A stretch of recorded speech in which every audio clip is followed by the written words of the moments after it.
ఇప్పటిదాకా ఫ్రెండ్‌షిప్ అయిపోవడం అయ్యేసరికి మా ఇద్దరికి అంత టైం పట్టలేదు. ఇంటిమేట్ సీన్ ఎక్కువ బిగుసుకుపోలేదు. ఒక రకమైన ఫ్రీడమ్, ఒక రకమైన ఆహ్, జోవియల్‌గా ఉండే సీన్ ఏదైతే డిమాండ్ చేసిందో దానికి తగ్గట్లుగా ఫ్రీగానే చేసాం సార్. యాహ్! ఓకే. అంటే ఇంటిమేట్ సీన్స్ అంటే బెడ్‌రూమ్ సీన్స్ లాంటివే? యాహ్! ఇవి ఉంటాయా? ముద్దులు? అవి ఇంకా చెప్పకూడదు సార్. ఓకే. కొంచెం సర్ప్రైజ్ వదిలేద్దాం. అదే. సో, అమ్మ మీకు ఎలా అంటే నాకు తెలిసినంత వరకి కామన్ ఫ్రెండ్స్ ద్వారానో లేకపోతే ఈ సినిమా పీపుల్‌లో తను మీ ఇద్దరికి కూడా మీకు మీ చెల్లెలికి ఒక పెద్ద పిల్లర్, సపోర్ట్ పిల్లరు. అబ్సల్యూట్‌లీ. అంటే మీరు చిన్నప్పటి నుంచి తనతోనే ఇదవ్వటం అమ్మమ్మ, తాతయ్యల దగ్గరే అవును కదా సార్. మీరు. అవును సార్. సో, అప్పుడు కొంచెం అంటే ఇలా సింగిల్ పేరెంట్‌గా అమ్మ ఉండటం వల్ల మీరేమన్నా ఇబ్బందులేమన్నా పడ్డారా అప్పుడు? ఏం లోటు లేకుండానే అమ్మ మా అమ్మ ఎలా చేసిందో నాకు ఇప్పటికీ తెలీదు సార్. ఎందుకంటే నాకు మెచ్యూరిటీ వచ్చిన తర్వాత అర్థమైన విషయాలేంటంటే ఈ ఇండస్ట్రీ ఎంత కాంపిటీటివ్, ఎస్పెషల్లీ ఫీమేల్స్‌కి ఎంత కాంపిటీటివ్, ఫీమేల్స్‌కి ఎంత ప్రెషరైజింగ్‌గా ఉంటుంది ఈ field. And being a single mother, raising 2 kids and ఫ్యామిలీని చూసుకోవడం. మా అమ్మమ్మ, తాతయ్యని కూడా చూసుకోవడం. మేమందరం కలిసే ఉంటాం ఇంట్లో. అంటే కంప్లీట్‌గా నాన్నని మీరు వదిలిపెట్టేసారా? లేకపోతే కలుస్తుంటారా? వదిలిపెట్టడం కాదు, అప్పుడప్పుడు కలుస్తూ ఉంటాం. ఓకే. ఎంత ఫ్రెండ్లీగా హ్యాండిల్ చేస్తే ఈ విషయాలు సెన్సిటివ్ టాపిక్ అది సార్. అవును. సో అంటే బయట మామూలుగా ఎక్కడన్నా ఎప్పుడైనా యాక్సిడెంట్‌గా కలవటం ప్లాన్ చేసుకుని ఏం చేయము. కానీ ఒకవేళ అనుకోకుండా కలిసినా కూడా మేమందరం బాగానే ఉంటాం అందరితో. ఓకే. అంటే నాన్న కూడా, కిరణ్ గారు కూడా మీతో ఫ్రెండ్లీగానే ఉంటారా? ఫ్రెండ్లీగానే ఉంటారు. ఎవరైనా ఇప్పుడు ఎందుకు సార్ ఈ గ్రడ్జ్లు ఉంచుకోవడం, లేకపోతే అది ఎవరికి బెనిఫిషియల్ కాదు. ఇగ్నోర్ చేయడం ఎవరికి బెనిఫిషియల్ కాదు. మూవ్ ఆన్ అవుతూనే ఉండాలి. ఇంకా అవును, అవి మైండ్లో ఉంటాయి. అఫ్ కోర్స్ నా మైండ్లో ఉంటాయి, నా చెల్లి మైండ్లో ఉంటుంది. కానీ వాస్తవాన్ని అంగీకరించాలి కదా. అంగీకరించాలి. ఎందుకంటే ఇంకో బ్రిలియంట్ థింగ్ మా మదర్ ఎలా చేశారో తెలియదు కానీ మాకు ఎప్పుడూ ఆ ఫీలింగ్ కలగలేదు సార్. అంటే ఒక పర్సన్ మిస్ అవుతున్నారు ఫ్యామిలీ నుంచి, లేకపోతే ఒక రకమైన సపోర్ట్ సిస్టమ్ లేదా మాకు అనే ఫీలింగ్ ఎప్పుడు కలగలేదు మాకు. అలాంటి హార్డ్ వర్క్ చేస్తూ అంతే హార్డ్ వర్క్ ఫ్యామిలీ మీద పెట్టారు మమ్మీ. ఓకే. మీకోసం ఆ టైం కేటాయించేవాళ్ళు. అస్సలు ఎప్పుడు అనిపించలేదు అంటే మమ్మీ మాతో ఉండట్లేదా, మమ్మీ అసలు వదిలేసి తిరుగుతుందా. చాలా షోస్ చేశారు. అవును, అయినా కానీ ఆ ఫీల్ ఫారెన్కి వెళ్ళేవాళ్ళు కదా, యుఎస్కి వెళ్ళేవాళ్ళు, ఈ కాన్సర్ట్స్ నాటా తానా అన్ని అసలు చేస్తూనే ఉన్నా కూడా. అప్పుడు ఇక్కడ ఎవరు మిమ్మల్ని అమ్మమ్మ తాతయ్య చాలా బాగా చూసుకునేవాళ్ళు. ఇప్పుడు కూడా చూసుకుంటారు. ఓకే. అండ్ ఎప్పుడు ఆ ఫీలింగ్ కలగలేదు. సో దానికి I'm always grateful. I'm blessed to be a son.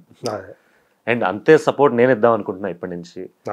నా పని నేను చేస్తూ, నా క్రాఫ్ట్ పెంచుకుంటూ. సో అమ్మని సంతోష పెట్టాలనే మీరు అమ్మ ఏదైతే. నా ఫస్ట్ గోల్ అది సార్. ఫస్ట్ గోల్ అదే, అమ్మని సంతోష పెట్టడం, అమ్మకి ఒక రకమైన కాన్ఫిడెన్స్ ఇవ్వడం నేను మంచి నటుండని. అండ్ అందరితో ఇంకోటి, అమ్మ ఇప్పటిదాకా ఇండస్ట్రీలో ఉన్న ఇంకో కారణం కూడా ఆవిడ మిగతా వాళ్ళతో ఎలా ఉంటారు అని. ఒక రకమైన రెస్పెక్ట్ ఎలా ఇస్తుందో అమ్మ అందరికీ, అంతే రెస్పెక్ట్ నాకు కూడా ఇద్దామని అందరికీ. అండ్ అందరితో బాగుండాలి, అందరితో సరదాగా ఉండాలి. అంటే తను ఏదైతే తీసుకుందో జీవితంలో రామకృష్ణ గారితో కలిసి జీవించాలని, దానికోసం కూడా చాలా స్ట్రగుల్ అయ్యారు కదా. వద్దా అంటే మీ గురించి, మీరంటే చిన్నపిల్లలు కాదు ఇప్పుడు. అవును, ఇద్దరు కూడా ఒక మెచ్యూరిటీ వచ్చిన వాళ్ళే. సో అర్థం చేసుకోగల ఇది ఉంది. సో ఫస్ట్ మీ సైడ్ నుంచి గ్రీన్ సిగ్నల్ వచ్చిన తర్వాతే తను కూడా ఒప్పుకున్నారని చెప్పి. పాపం చాలా భయపడింది సార్ అమ్మ.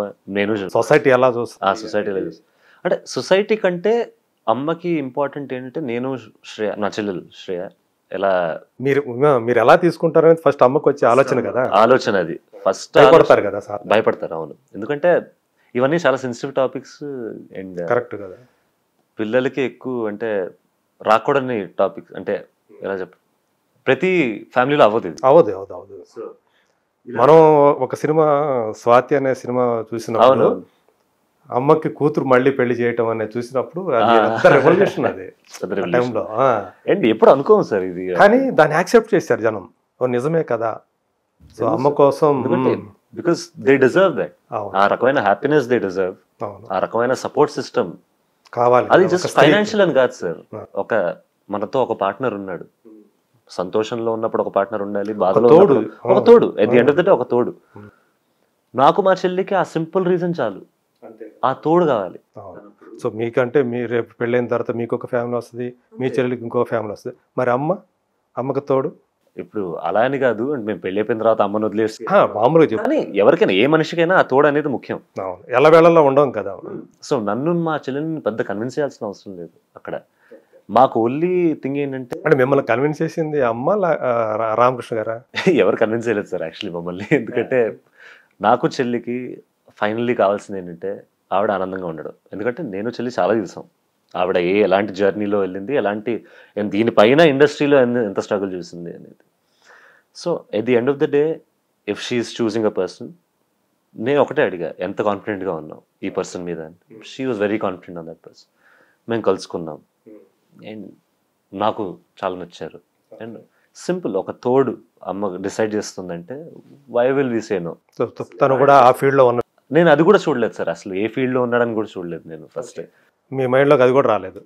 ఎందుకంటే నాకు ఉన్నదల్లా ఏంటంటే మా అమ్మనలా చూసుకుంటారు. అవును. అండ్ ఆయనలో ఉన్న ఎమోషనల్ కెపాసిటీ ఎలా ఉంది అమ్మని అర్థం చేసుకోవడానికి చేసుకోవాలి 100%. ఇవన్నీ చూసాను కానీ మస్ట్ కదా అది 100%.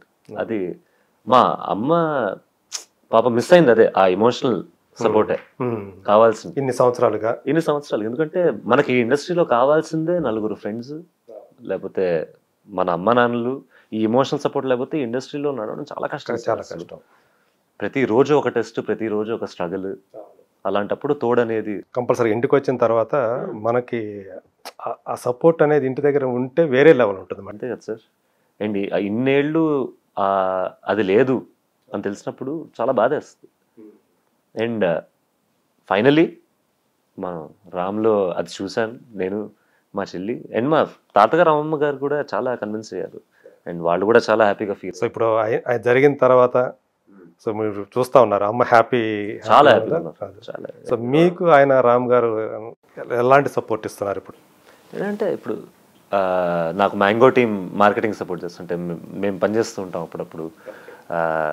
ఒకవేళ ఏమైనా పోస్ట్ పెట్టాలంటే సోషల్ మీడియాలో కానీ, మ్యాంగో కింద ఉన్న ఛానల్స్లో కొంచెం ప్రమోట్ చేయడం కానీ, అంతేగాని స్క్రిప్ట్ విషయంలో అలా హెల్ప్ చేయలేదు. ఓకే. అంటే ఆయన సంస్థల్లో కూడా మీకు ఏమన్నా ఒక స్థానం కల్పించడం కానీ అట్లాంటిది ఏదైనా ఉందా? అలా ఇంకా ఆ మ్యాటర్ని అనుకోలేదు సార్. ఇప్పుడు నా ఫోకస్ అంతా నేను సినిమాల్లో పనిచేయడం కానీ. ఓకే, ఇప్పుడే బిగిన్ అవుతుంది. ఇప్పుడే అసలు లిటరల్లీ నేను ఇప్పుడే స్టార్ట్ అయ్యాను. మీరు 1 year ముందు ఈ క్వశ్చన్లు అడిగితే నాకు అసలు సమాధానం ఉండేది కాదు లిటరల్లీ. సో ఇప్పుడిప్పుడే start. Maybe in the future మేము కలిసి పనిచేస్తాం. I would love to work with him, why not? ఎందుకంటే అండ్ ఫ్రీ బాయ్ గా ఉన్నారు ప్రస్తుతానికి. And he also gives me a lot. మీ ఎడ్యుకేషన్ అయిపోయిందండి. అంటే అండర్ గ్రాడ్యుయేట్ బీబీఏ చేశాను నేను ఢిల్లీలో, అక్కడ దాకా అయింది. మాస్టర్స్ చేద్దాం అనుకున్నాం కానీ కరోనా వల్ల అయిపోవాల్సి వచ్చింది. ఓకే, కరోనాకు ముందు అది అయిపోయింది. కరోనాకు ముందు అండర్ గ్రాడ్యుయేట్ అయిపోయింది. కరోనాలో ఆస్ట్రేలియా వెళ్దాం అనుకున్నాను నేను యాక్చువల్లీ, కానీ ఆస్ట్రేలియా వాళ్ళు 3 ఏళ్ళు బార్డర్ క్లోజ్ చేశారు. సో అండ్ నాకు ఆన్లైన్ చేసే ఇంట్రెస్ట్ రాలేదు, ఎందుకంటే ఆ ఎక్స్పీరియన్స్ కావాలి, అక్కడ ఉండే ఎక్స్పీరియన్స్ కావాలి ఫిజికల్గా అక్కడ. సో అది ఆగిపోయింది, ఇది మొదలైంది. సో చాలా రోలర్ కోస్టర్ రైడ్ అయింది సార్ మధ్యలో. ఓకే. సో ఇప్పుడు ఈ సినిమా సంబంధించి కూడా తను ఏమన్నా సపోర్ట్ చేస్తున్నారా Ram?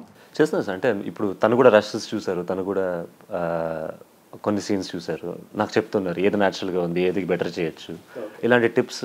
Because he's also very experienced and he works in movies selections కానీ, మూవీ మార్కెటింగ్ కానీ. సో ఆ చనువు అయితే ఉందా తన దగ్గర? ఆ చనువు సార్ ఇంకా అప్పుడు ఫ్రీగా మాట్లాడుకోవటం కానీ అట్లా? మేము ఇద్దరం చాలా సైలెంట్ సార్. ప్రాబ్లం అక్కడ తక్కువ మాట్లాడతారు, నేను తక్కువ మాట్లాడతా, ఆయన తక్కువ మాట్లాడతారు. అఫ్ కోర్స్ మేము నవ్వుకుంటూ ఉంటాం, కలుసుకుంటూ ఉంటాం, హాయిగా ఉంటాం ఇద్దరితో. కానీ మా పర్సనాలిటీస్ అంటే ఎప్పుడు ఇద్దరు సైలెంట్ వ్యక్తులు ఉంటే చిన్న కాన్వర్జేషన్లు ఉంటాయి. అంటే ఇప్పుడు చూస్తే మాకు అంటే బేసికల్గా మీరు ఎక్స్ట్రావర్టా ఇంట్రావర్టా? నేను ముందు చాలా ఇంట్రోవర్టెడ్ అండి. ఓకే. ఇప్పుడు నన్ను నేను చాలా మార్చుకున్నాను కాలేజ్లో. ఎప్పుడైతే నేను డాన్స్ చేయడం మొదలెట్టాను, ఎప్పుడైతే నేను జనాల ముందు ఇంకా ఉండడం మొదలెట్టాను, అప్పుడు కొంచెం ఓపెన్ అప్ అవుతూ పెరిగా. As 10th grade 11th grade దాకా అయితే అసలు నేను అంతేనా? అదొక రకమైన భయం కాదు, అదేంటో నేను అలా ఉండేవాడిని, బై నేచర్ అలా ఉండేవాడిని. ఇప్పుడు కూడా నేను పెద్ద ఎక్స్ట్రోవర్ట్ అన్ను. కొత్త వాళ్ళని కలిస్తే నేను చాలా మంచిగా ఉంటాయి, కానీ ఓపెన్ అప్ అవ్వడానికి కొంచెం టైం పడుతుంది. అంటే ఇప్పుడు కొంచెం సోషల్గా మూవ్ అవుతున్నారు. అవును, అప్పుడు సోషల్ అంగా ఉండేది కాదు, అంతగా ఉండేది కాదు. ఇప్పుడు కొంచెం బెటర్, మనుషుల్లో కలుస్తున్నారు.